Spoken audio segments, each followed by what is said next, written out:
दोस्तों, ये जो घटना मैं आपको सुनाने जा रहा हूँ, ये एक लड़की के साथ घटी सच्ची और डरावनी घटना है। कहानी शुरू करने से पहले मैं आपको बता दूं कि मैं यहाँ उनके कुछ पर्सनल डिटेल्स और नाम बदलकर कहानी सुनाने जा रहा हूँ। तो चलिए कहानी शुरू करते हैं। दोस्तों, मेरा नाम योगेश है और ये घटना मेरी बेटी के साथ हुई थी। उसका नाम मनीषा है। आज से 10-11 साल पहले मेरी ट्रांसफर हुई थी और मैं अपने परिवार के साथ इसी शहर में एक नई जगह रहने चला गया था। जब यह घटना उसके साथ घटी थी तब मनीषा की उम्र 17 से 18 साल की थी। ट्रांसफर होने के कुछ दिन बाद मैंने एक घर किराए पर लिया। घर वैसे ठीक ठाक था, पर मैं पेशे से टीचर हूँ, तो मेरे लिए मैंने ऐसा घर देखा था जो कि स्कूल से ज्यादा दूर न हो और जिसका किराया भी कम हो। और मुझे वही एक पास के गांव में ऐसा घर मिल भी गया। बेसिकली वो जो घर था वो खेतों में था। वहीं आसपास थोड़ी थोड़ी दूरी पर कुछ और भी घर थे। अब हम वहां शिफ्ट हो गए। हफ्ते 10 दिन बीत गए थे, सब कुछ ठीक चल रहा था। और एक दिन मैं हमेशा की तरह मनीषा को अपने साथ लेकर वापस घर आ रहा था। अब पता नहीं कि उस दिन क्या था, लेकिन अचानक मनीषा ने कहा कि पापा साइकिल रोक दो, मुझे थोड़े फूल लेने हैं। तब हम घर के पास पहुंच चुके थे और वहीं थोड़ी दूर खेतों के बीच एक बांध था जहां एक बड़ा फूलों का पेड़ था। उसे पूजा पाठ में रस था। घर में भी रोज पूजा पाठ वही करती थी। मैं बस तभी पूजा करता था जब वो बीमार होती थी या उसे कुछ प्रॉब्लम होती थी और पूजा के लिए उसे फूल चाहिए थे। तो जब उसने मुझे साइकिल रोकने के लिए कहा तो मैं उसे उतार कर आगे चला गया।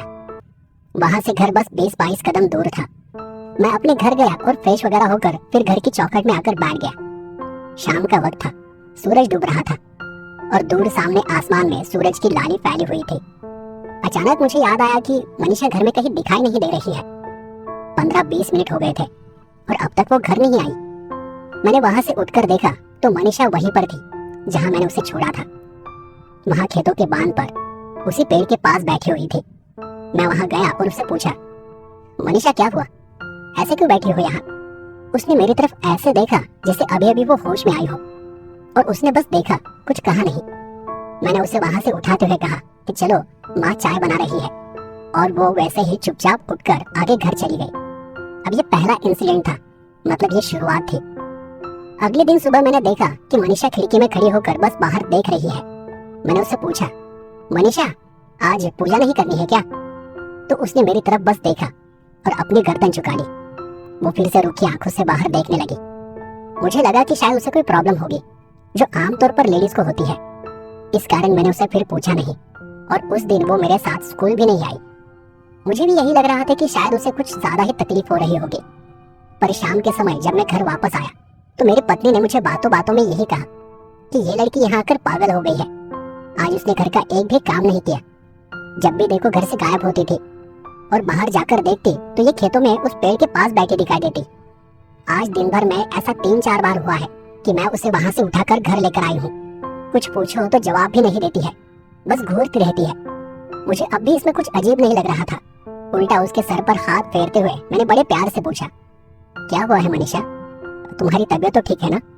कुछ हो तो अभी बता दो, मुझे नहीं बता सकते तो माँ को बता दो। उसने सिर्फ हाँ में अपनी गर्दन हिलाई और चुपचाप अंदर के कमरे में चली गई। मुझे तब भी यही लगा कि शायद उसे कुछ तकलीफ हो रही होगी। मैंने अपनी पत्नी को ही बोला कि उसे कुछ दिन आराम करने दो, कोई जोर जबरदस्ती मत करो। अब मर्दों से ज्यादा लेडीज लोग को इन सब चीजों के बारे में अच्छे से पता होता है। मेरी पत्नी ने तब मुझे कहा भी कि वैसा कुछ भी नहीं है जैसा तुम सोच रहे हो, शायद वो बस नाटक कर रही है या फिर उसका दिमाग घूम गया है। तब भी मैंने पत्नी को बस कुछ दिन शांत रहने के लिए कहा। उस रात सब खाना वगैरह हुआ। हम अंदर के कमरे में सो रहे थे, वहीं दूसरे कमरे में यानी बाहर के कमरे में मनीषा सो रही थी। अब घर के अंदर के कमरे से किचन में जाना हो तो बाहर के कमरे से होकर जाना पड़ता था। रात के करीब 1 बज रहे थे और अचानक मुझे बहुत प्यास लगी। मैं बाहर के कमरे में गया। मेरा ध्यान मनीषा के बिस्तर की ओर चला गया। देखा तो वहां मनीषा अपने बिस्तर में नहीं थी। मैंने लाइट चालू कर देखा, कमरे में, किचन में, सब जगह देखा, पर मनीषा वहां कहीं भी नहीं थी। और फिर मेरा ध्यान घर के दरवाजे की ओर गया। देखा तो घर का दरवाजा हल्का सा खुला था। अभी इतनी रात को मनीषा बाहर क्यों गई होगी?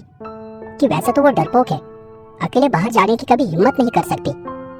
इसलिए मैंने वहीं पड़ा एक लोहे का रॉड उठा लिया और दरवाजा खोलकर बाहर चला गया। वहीं आसपास उसे ढूंढने लगा और मैंने वही देखा, मनीषा फिर वही उसी जगह पर बैठी हुई थी, उसी पेड़ के पास। अब वैसे मैं बहुत शांत स्वभाव का आदमी हूँ, पर उस वक्त मुझे गुस्सा आ गया और उसके पास जाकर मैं उस पर चिल्लाया, वापस घर जाने के लिए कहा। वो चुपचाप घर की ओर चल पड़ी, बिना एक शब्द कहे। वहां से जाते जाते मैंने ऐसे ही आसपास नजर घुमाकर देखा। वहां मिट्टी में हाथों के, पंजों के और पैरों के बड़े बड़े निशान थे, जो कि शायद उसके हाथ पैरों के नहीं लग रहे थे। फिर भी मैंने उस बात को टाल दिया और मैं वापस घर आ गया। मनीषा मेरे आने तक बिस्तर में सो गई थी, ऐसे जैसे कुछ हुआ ही ना हो। मैं भी पानी पीकर सोने चला गया। अगले दिन भी वो स्कूल नहीं गई। उसके अगले दिन यानी तीसरे दिन भी मैंने सुबह मनीषा को पूजा करने के लिए पूछा, तो उस दिन भी उसने पेट दर्द का बहाना बनाया।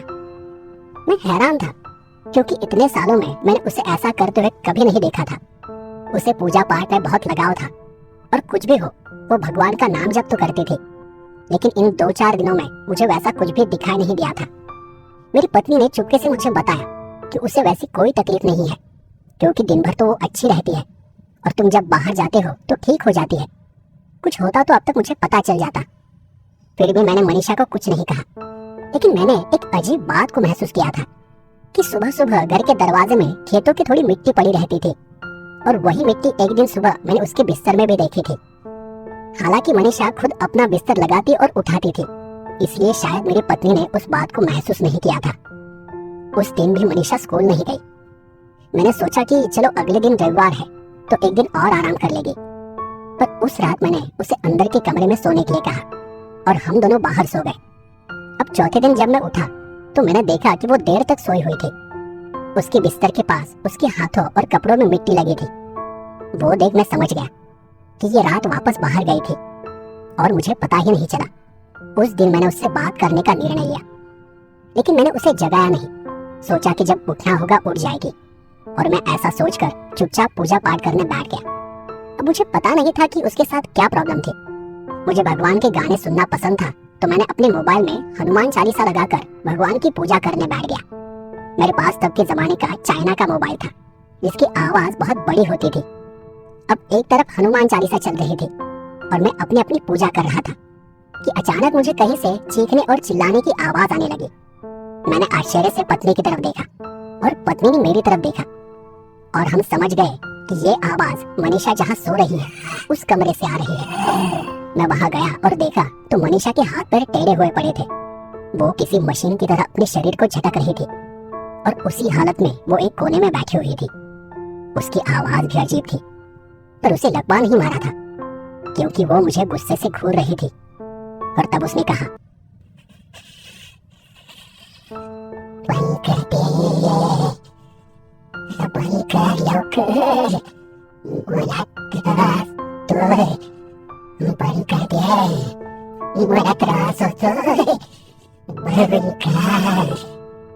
मैं वहां गया और देखा तो वो मुझे कह रहे थे कि ये सब बंद करो, मुझे तकलीफ हो रही है। अब पहले तो मुझे समझा ही नहीं कि वो क्या बोल रही है, किस बारे में बात कर रही है। मैं बस यहाँ वहां देखने लगा कि उसे किस बात की तकलीफ हो रही है, और तब मेरा ध्यान मोबाइल पर गया। मेरी पत्नी भी एक साइड में खड़े होकर वो सब देख रही थी, लेकिन मनीषा की हालत देख और उसका भयानक रूप देखकर उसके आगे जाने की हिम्मत नहीं हुई। मैं मोबाइल लेकर वापस उस कमरे में जाकर खड़ा हो गया तो मनीषा और जोर जोर से चिल्लाने लगी और जोर जोर से हाथ पैर पटकने लगी। भाई कहते हैं, भाई कर,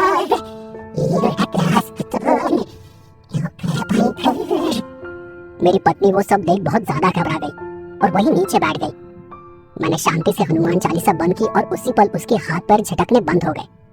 पत्नी मुझे वहां से बाहर ले गई और बाहर से दरवाजा बंद कर लिया।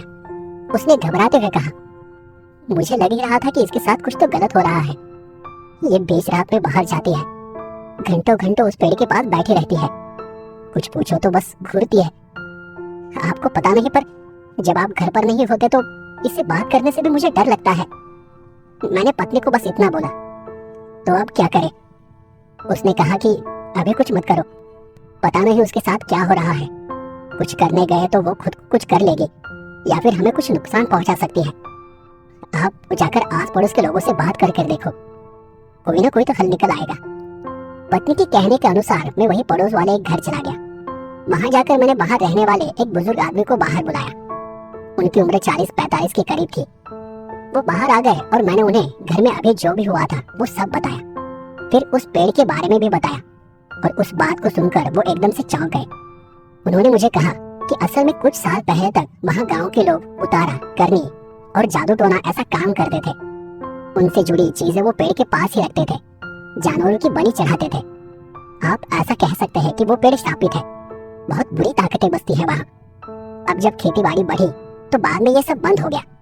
गांव के लोगों को भी उस पेड़ के बारे में बहुत बुरे अनुभव आए थे, लेकिन किसी में भी उस पेड़ को हाथ लगाने की हिम्मत नहीं थी। कहते हैं कि उस पेड़ की फूलों की गंध प्रेत आत्माओं को आकर्षित करती है। और फिर उन्होंने मुझे एक रास्ता बताया कि वही एक पास के गांव में एक पुजारी है जो शिवजी के भक्त है। तंत्र मंत्र बाधा उस पर उपाय भी करते हैं, शायद उनके पास आपको कोई हल मिल जाए। मैंने उनका पता लिया और उसी दिन दोपहर मनीषा को लेकर मैं वहां चला गया। एक सुनसान और पेड़ों से घिरी हुई वो शांत जगह।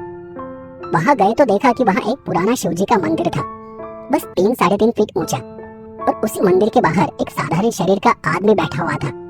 वो देखने में इतने साधारण थे कि पता ही नहीं लग रहा था कि वो पुजारी है। उसके आसपास की जमीन थोड़ी बंजर थी। जमीन में जगह जगह पर त्रिशूल गड़े हुए थे, जगह जगह पर धूप जल रहे थे। जमीन पर कहीं कहीं लाल खून सी मिट्टी थी और वहीं पास ही एक बड़ा सा पत्थर जैसा आसन था। जब हम उस जगह के पास गए तो मनीषा एकदम से बौखला गई और वो सब कुछ देख एकदम से चीखने चिल्लाने लगी।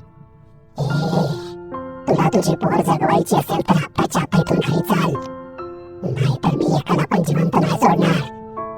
चाल चाल मला घेऊन घरी चाल। पर फिर भी मैं उसे पकड़कर अंदर ले गया। पुजारी बाबा ने उसे बीच पत्थर पे बैठने के लिए कहा। मैं मनीषा को खींचते हुए वहां तक ले गया और बिना कुछ करे वो एकदम से पत्थर पर गिर पड़ी। आसपास त्रिशूल वगैरह थे, तो उसने एक बार भी हिलने की या फिर वहां से भागने की कोशिश नहीं की। पर मैंने उसका रूप देखा था। बड़ी बड़ी आंखें थी उसकी, होठ ऐसे हिल रहे थे जैसे कोई मंत्र बुदबुदा रही हो, और वो बार बार अपने हाथों से अपने चेहरे को, हाथों को रगड़ रही थी, मानो उसे कोई तेज जलन हो रही हो। बाबा अपनी जगह से उठकर उस स्थान पर आ गए और उसके पास बैठते हुए बाबा ने पूछा, कौन है और इसके साथ क्या कर रही है तू? तो वो अजीब आवाज करते हुए अपने सर को झुकाए तिरछी नजर से उन्हें देखने लगी। बाबा ने 3-4 बार उसे पूछा, पर उसने कोई जवाब नहीं दिया। लेकिन वो सब देख मैं और मेरी पत्नी हैरान थे। हमने सोचा ही नहीं था कि मनीषा के साथ ऐसा भी कुछ हो सकता है। 3-4 बार पूछने के बाद आखिरकार बाबा ने वहीं पड़ी एक छोटी लकड़ी उठाई, उससे मिट्टी में कोई निशान बनाए और उस निशान के बीचों बीच उस लकड़ी को रखकर कुछ मंत्र बुदबुदाने लगे। उस लकड़ी पर मिट्टी डालने लगे। उस बात से मनीषा को कोई फर्क नहीं पड़ रहा था। वो बस तिरछी नजरों से वो सब देख रही थी। और फिर बाबा ने उस लकड़ी को उठाया और बस थोड़ा सा मोड़ दिया। उसी के साथ मनीषा जोर से चीख उठी, मीच्या जवळ ढुती गेले, ही माझ्याकडे आली होती, आता ही माझी आहे, मीला नाही सोडणार, मीला नाही सोडणार। उसके अंदर जो कुछ था वो जाने को तैयार नहीं था। वो कह रही थी कि ये मेरे पास आई है, मैं इसके पास नहीं गई थी और अब मैं इसे नहीं छोड़ूंगी। तब बाबा ने हमें बताया कि हम जिसे देख रहे हैं वो एक जोखिम है, लेकिन चिंता मत करो, मैं संभाल लूंगा। तो फिर उन्होंने हमें वहां से दूर जाकर बैठने के लिए कहा और अगले 1-1.5 घंटे तक मनीषा पर कुछ तंत्र किए। तब जाकर मनीषा शांत हो गई। जब मनीषा नॉर्मल हुई तब बाबा ने मनीषा से पूछा कि उसके साथ क्या हुआ था। मनीषा ने हमें बताया कि उस दिन शाम मैं पिताजी की साइकिल से उतरकर वही एक पेड़ के पास फूल लाने गई थी। अब मुझे फूल तोड़ना पसंद नहीं था, तो मैं अक्सर जमीन पर पड़े ताजा फूल उठा लेती थी। जब मैं फूल उठा रही थी तब मुझे कहीं से कुछ खाने चबाने की आवाज आने लगी। मैंने पेड़ के पीछे देखा तो वहाँ एक आधी उम्र की औरत बैठी थी। ज्यादा बूढ़ी भी नहीं थी और ज्यादा जवान भी नहीं थी। वो वहाँ बैठे बैठे कुछ मांस मटन चबा रही थी, कोई कच्चा मांस। मतलब शायद किसी ने वहाँ तंत्र मंत्र किया था, किसी की बलि चढ़ाई थी। मुझे वो थोड़ा अजीब लगा, पर मैं इतना डरी नहीं। मैं वहां से पीछे हटने ही वाली थी कि उसने एकदम से मेरी तरफ देखा। वो अगले 4-5 मिनट तक बिना पल के झपकाए, बिना किसी हलचल के मुझे देख रही थी और उसकी नजर इतनी अजीब थी कि मैं अपनी जगह से हिल भी नहीं सकी। लगा जैसे उसने मुझे पकड़ लिया है। बस एक बार उसने अपनी पल के झपकाई। एकाएक उसकी आंखें जो नॉर्मल लग रही थी वो एकदम से सफेद हो गई और एक भयानक मुस्कान उसके चेहरे पर फैलती चली गई। वो देख मैं घबरा गई और तभी मैंने देखा कि वो एकदम से उछलकर किसी जानवर की तरह हाथों और पैरों पर रेंगते हुए मेरी ओर आ रही है। उसे अपनी तरफ आता देख मैं वही बेहोश होकर गिर पड़ी। उसके बाद पता नहीं क्या हुआ, पुजारी जी ने उसे तिलक लगाया, कुछ भस्म जैसा उसके सिर में बालों में डाला और हमें उसे वहां से ले जाने को कहा। हम भगवान शिव जी के दर्शन करने गए तो उनका मंदिर इतना छोटा था कि अंदर कुछ भी दिखाई नहीं दे रहा था। 3-3.5 फीट का मंदिर और एक छोटा सा दरवाजा, शायद 1 फीट या उससे भी छोटा। हमने बाहर से ही हाथ जोड़कर शिव जी को प्रणाम किया। पुजारी जी ने कुछ भी नहीं कहा, वो बस हमें देखकर मुस्कुराए और फिर हम मनीषा को लेकर वापस घर चले गए। मनीषा नॉर्मल हो गई थी। अच्छी बात यह थी कि उसे कुछ भी पता नहीं था कि उसके साथ क्या हुआ था। उसे बस उस दिन की घटना याद थी, लेकिन हमने उसे समझाया और उस बात का भी डर कम कर दिया था। मनीषा अब सामान्य लग रही थी। न वो देर रात बाहर जाती थी और न ही उस पेड़ की ओर देखती थी। वो स्कूल भी ठीक से जाने लगी थी। बस एक चीज बदल गई थी, उसने अब पूजा पाठ करना छोड़ दिया था। मैंने 1-2 बार उससे पूछा भी कि अब तो सब ठीक हो गया है तो तू पूजा क्यों नहीं कर रही है। उसने मुझे बस इतना कहा कि मेरा मन नहीं लगता अब। तो मैंने उसे कुछ नहीं कहा। मैंने अपने मन की शंका दूर करने के लिए एक रोज ऐसे ही हनुमान चालीसा चला कर देखा, पर उसका भी उस पर कुछ असर नहीं हुआ।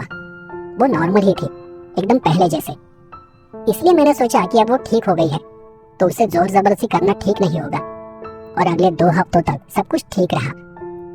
लेकिन एक रोज मैंने एक अजीब बात को महसूस किया। मैं हमेशा की तरह मनीषा को अपने साथ लेकर स्कूल से वापस घर आ रहा था और एकाएक मेरा ध्यान उन फूलों के पेड़ के पास चला गया।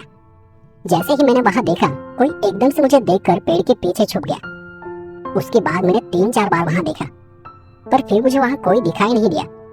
घर पहुंचे तब भी मैं वहीं खड़े होकर कुछ देर तक पेड़ को देखता रहा, पर वहां मुझे कुछ भी महसूस नहीं हुआ। मुझे लगा शायद मुझे कोई भ्रम हो गया होगा। फिर एक दिन ऐसा ही आया, छुट्टी का दिन था। मैं घर पर ही था और अपने टेबल पर कुछ काम कर रहा था। मनीषा अंदर के कमरे में अपनी पढ़ाई कर रही थी और पत्नी भी घर के बाहर कहीं कुछ काम कर रही थी। उस समय मुझे कहीं से एक आवाज सुनाई देने लगी। आपके यहाँ इसे क्या कहते हैं मुझे पता नहीं, लेकिन हमारे यहाँ इसे कड़क लक्ष्मी कहते हैं। और वो जो वाद्य बजाते हैं उनकी आवाज बहुत अनूठी होती है, अजीब होती है। उसका एक अलग ही रिदम होता है जिसे आप कहीं से भी पहचान जाते हैं। तो वो कड़क लक्ष्मी हमारे घर के पीछे से कहीं से गुजर रही थी और जैसे जैसे वो घर के करीब आ रही थी उसकी आवाज और भी साफ सुनाई देने लगी थी। कुछ वक्त बाद मेरी पत्नी बाहर से अंदर आ गई और एकदम से अपनी जगह पर रुक गई। उसे रुका हुआ देख मैंने भी उसकी ओर देखा तो उसने मुझे अंदर के कमरे में देखने का इशारा किया। मैंने देखा कि उस वाद्य की आवाज के साथ ही मनीषा अजीब हरकतें कर रही थी। वो अपनी जगह पर एकदम सीधी खड़ी थी, हाथ पैरों की उंगलियां कसी हुई थी, दांत भिजे हुए थे, आंखें बंद थी और पूरा शरीर थर-थर कांप रहा था, मानो किसी शक्ति का उसके शरीर पर दबाव बढ़ता जा रहा हो। उसे नहीं पता था कि हम उसे देख रहे हैं और एकदम से वो आवाज थम गई। उसका शरीर भी ढीला पड़ गया। उसी के साथ वो नीचे बैठ गई जैसे कुछ हुआ ही ना हो। मैं एकदम से वहां से उठकर पत्नी को घर से बाहर लेकर चला गया। पत्नी ने घबरा कर ही कहा, ये तो अब भी यही है, पर हमें पता कैसे नहीं चला। मैंने उसे कहा कि मुझे थोड़ा शक था लेकिन आज यकीन हो गया। तुम यहीं रुको, बाहर से दरवाजा बंद कर लो। और मैं वहां से कड़क लक्ष्मी के पास चला गया। उन लोगों को अपने साथ लेकर अपने घर आ गया और मैं उनके साथ अपने घर के सामने खड़ा हो गया। मैंने फिर से उन्हें वो वाद्य बजाने के लिए कहा और घर का दरवाजा खोल दिया। हम वहीं खड़े रहे। उस वाद्य की आवाज अब पूरे घर में गूंज रही थी और बस 2 ही मिनट में वो अंदर के कमरे से थर-थर कांपते हुए गुस्से से बाहर आ गई। बाल बिखरे थे, आंखों की पुतलियां जैसे बार-बार बदल रही थी, कभी सफेद तो कभी नॉर्मल। वो झुककर खड़ी थी, हाथ लटक रहे थे और तेजी से कांप रहे थे और उस हालत में वो हम सबको देख रही थी, हमें घूर रही थी। उसका वो भयानक अवतार देख मेरी पत्नी ने झट से दरवाजा लगा लिया। मैंने उन लोगों को वाद्य रोकने का इशारा किया और कुछ पैसे देकर वहां से जाने के लिए कहा। मैंने अपने पास पुजारी जी ने दिया भस्म रखा था। मैंने अपनी जेब से भस्म निकाला और धीरे से दरवाजा खोला। वो अब भी वही खड़ी थी।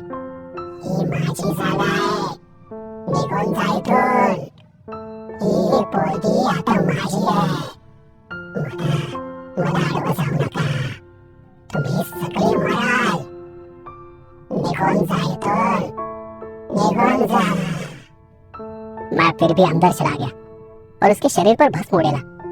वो पीछे हट गई और मुझ पर गुर्राते हुए अपनी मुंडी को ना में हिलाने लगी, जैसे वो मुझे कह रही हो कि ऐसा मत करो वरना अच्छा नहीं होगा। पर मैंने उसे पकड़कर उसके माथे पर भस्म रगड़ दिया। वो वहीं नीचे बैठ गई और हैरान नजर से मुझे देखने लगी। मनीषा होश में आ गई थी, पर उसे पता नहीं था कि वहां क्या हुआ था।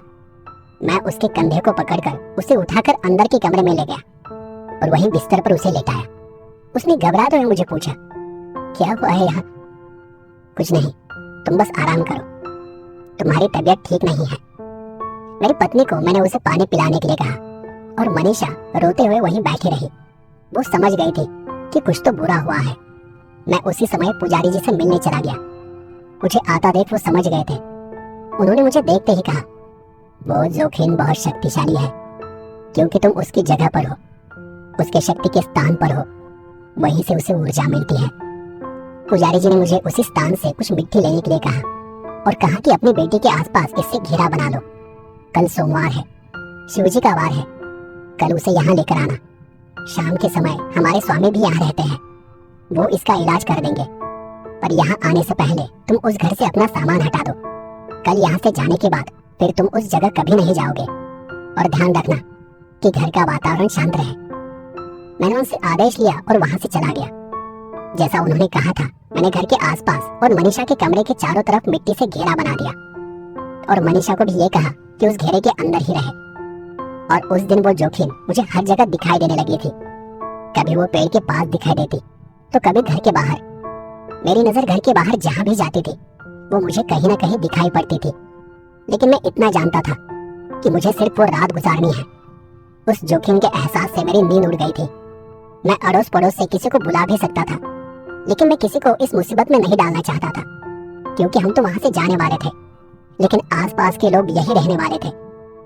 रात मैं और मेरी पत्नी हम बाहर के कमरे में बैठे थे। आधी रात गुजर चुकी थी। मेरी पत्नी बैठे बैठे झपकियां ले रही थी। सारी खिड़कियां, सब दरवाजे बंद थे और ठीक रात के कुछ 1:30 बजे के करीब किसी ने दरवाजा थपथपाया। मेरी पत्नी झटके से जाग गई। मनीषा ने भी एकदम से अपनी गर्दन घुमाकर मेरी तरफ देखा, पर मैंने उसे शांत लेटे रहने का इशारा किया। बाहर जो कोई था उसने कोई आवाज नहीं दी, बस वो दरवाजा थपथपाती रही।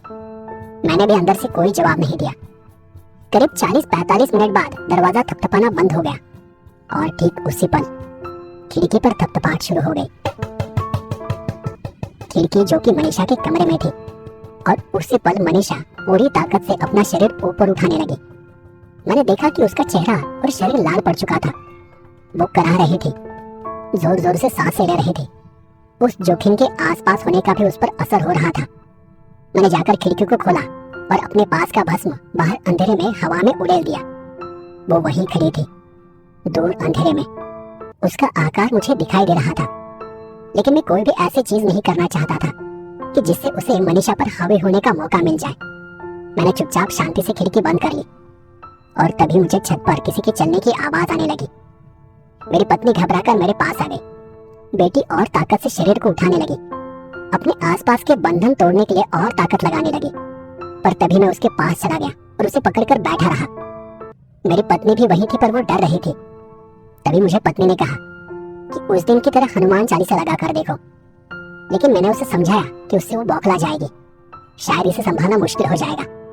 जब तक जरूरत महसूस नहीं होती तब तक मुझे वातावरण को शांत रखना है। उस जोखिम ने मनीषा को अपनी तरफ खींचने की बहुत कोशिश की, लेकिन वो असफल रही। किसी तरह वो रात बीत गई। सुबह होते ही मैंने गाड़ी का इंतजाम किया और जितना हो सकता था उतना सामान गाड़ी में भरवा दिया। मैंने अपने ही एक साथी स्कूल टीचर को मेरा सामान उसके घर पर रखने के लिए मना लिया था। दोपहर होते होते मैं वापस आ गया। दिन भर वो सब कुछ शांत रहा और जैसे ही शाम ढलने लगी मैं मनीषा को लेकर उसी जंगल की ओर निकल पड़ा। मैंने देखा कि वो वहीं खड़ी थी, पेड़ के पास, लेकिन अब वो मुझे देखकर छुप नहीं रही थी, मुझसे डर नहीं रही थी। मैंने मनीषा को साइकिल पर आगे बिठाया था ताकि मैं उस पर ध्यान रख सकूं। जोखिम को देख मनीषा ने कसकर साइकिल के हैंडल को पकड़ लिया। मैंने बस उसे शांत रहने को कहा। कुछ अंतर पार करने के बाद मनीषा ने मुझे कहा, तुला माहिती आहे ना की तू काही केलं तरी तुझ्या पोरगीला नाही वाचू शकणार.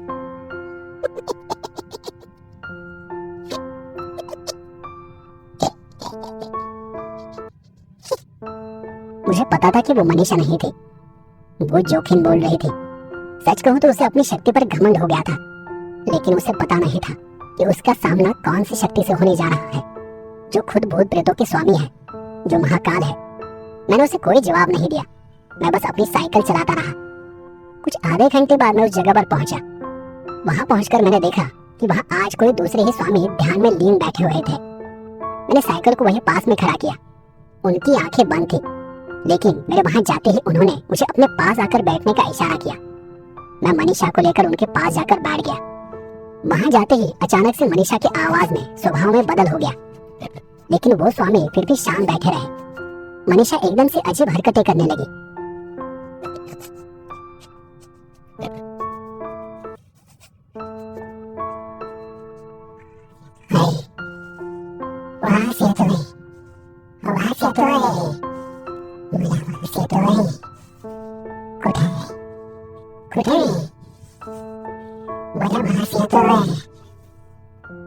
वो कह रहे थे कि मुझे खून की गंध आ रही है, और वो चीज कहाँ है जिसकी वो गंध है।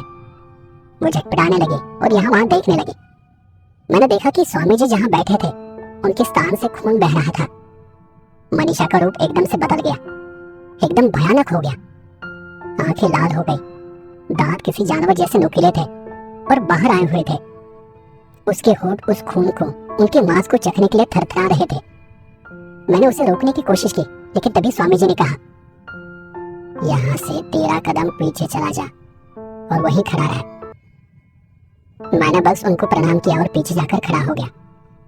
मनीषा एकदम से उनके शरीर पर झपट पड़ी, जैसे वो उन्हें खा जाएगी, और उनके शरीर की मांस को चबाने लगी। स्वामी जी वैसे हट्टे कट्टे थे, चाहते तो एक ही झटके में मनीषा को दूर फेंक देते, पर उन्होंने वैसा कुछ भी नहीं किया। वो वहां से उठकर शिवजी के मंदिर के पास चले गए। वो दिखने में ऐसा था कि कोई नहीं कहता कि वो कोई मंदिर है। एक छोटी सी पत्थरों की जगह, दरवाजा सिर्फ 1 फीट का, इतना छोटा कि अंदर जाने से भी डर लगे, और अंदर की जगह भी शायद इतनी ही थी कि बस कोई एक आदमी वहां बैठ सके। पर स्वामी जी, जो कि हट्टे कट्टे थे, वो उस छेद के अंदर जाने लगे,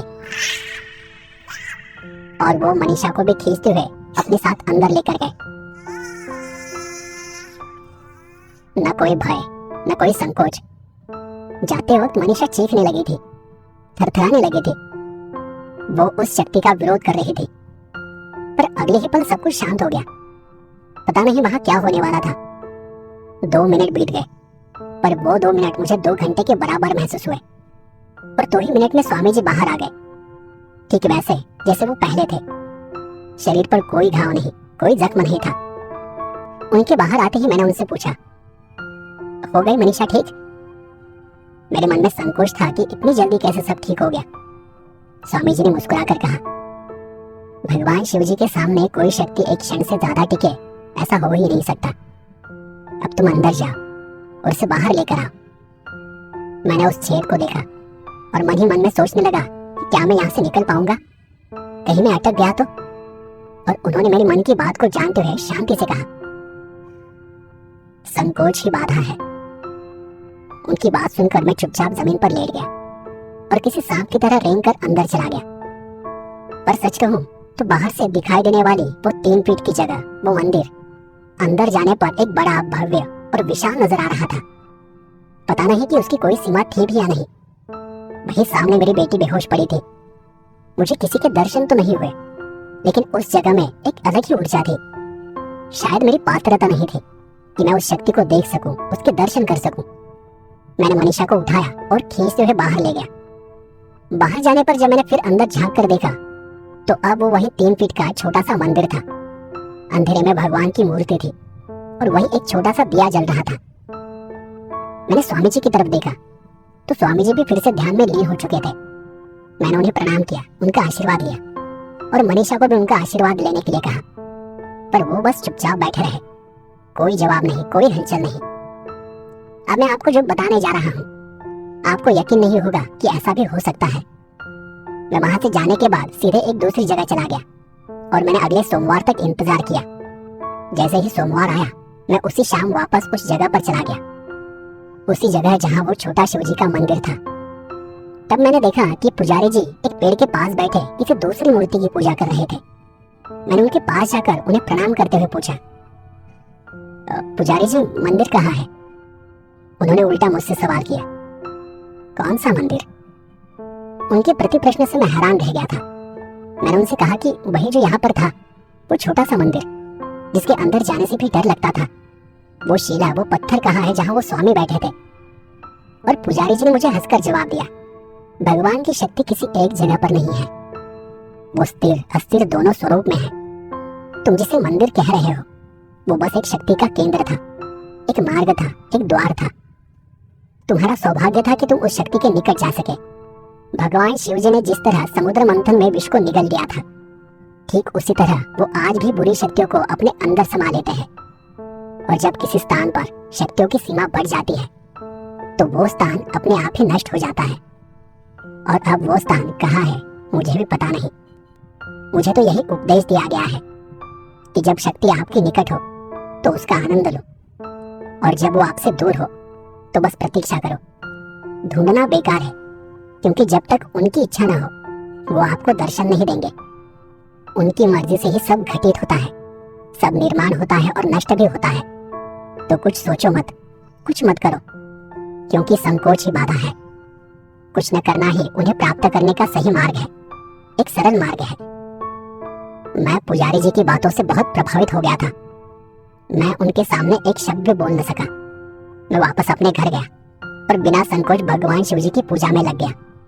और उस दिन के बाद मेरी बेटी भी उनकी पूजा करने लगी, उनकी आराधना करने लगी, बिना किसी संकोच के, बिना किसी सवाल के।